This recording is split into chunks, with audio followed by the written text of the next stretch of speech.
Saatnya kami berikan sejumlah informasi dalam Kilas Siang. Pemirsa, untuk Kilas Siang yang pertama mengenai gempa dahsyat bermagnitudo 7,5 dan disusul peringatan tsunami mengguncang Jepang di hari pertama tahun 2024. Gempa yang berpusat tidak jauh dari Noto, Prefektur Ishikawa terjadi pada Senin sore dengan pusat kedalaman 10 km.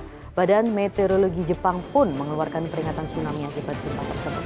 Namun selama lebih dari 1 jam, pemerintah Jepang kemudian menurunkan peringatan tsunami dan mengimbau agar masyarakat tetap waspada hingga 3 hari ke depan.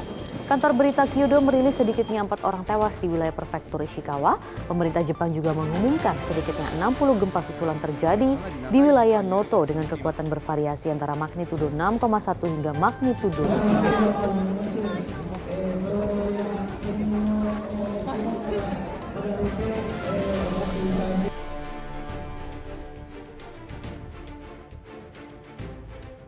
昨夜から全力を挙げてこの情報収集に努めていますが、この道路寸断のため能登半島北部地域への立ち入り、これ極めて困難な状況にあります。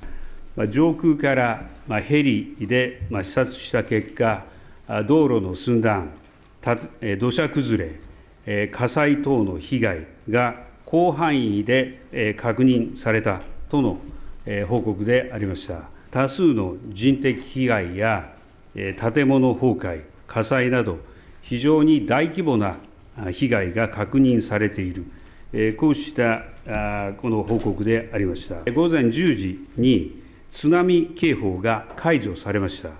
今後、本格的にこの海路を通じた輸送ルートの確保、本格的に進めてまいります。現在、発生している停電や断水、通信の途絶についても、現地に作業員が入り、復旧を進めている。Ya, gempa ini memang sempat menimbulkan peringatan tsunami ya, tidak hanya di Jepang namun juga hingga Rusia dan Korsel yang sebagian wilayahnya memang berdekatan dengan Jepang. Namun satu hal yang bisa dipelajari dari Jepang, mitigasi bencana mereka sangat mumpuni. Jadi rumahnya sudah tahan gempa, warga sepertinya juga sudah biasa dengan prosedur evakuasi gempa karena memang juga sudah sering dilatih simulasi bencana hingga kerusakan dan korban jiwa bisa diminimalisir. Jelajahi cara baru mendapatkan informasi. Download Metro TV Extend sekarang.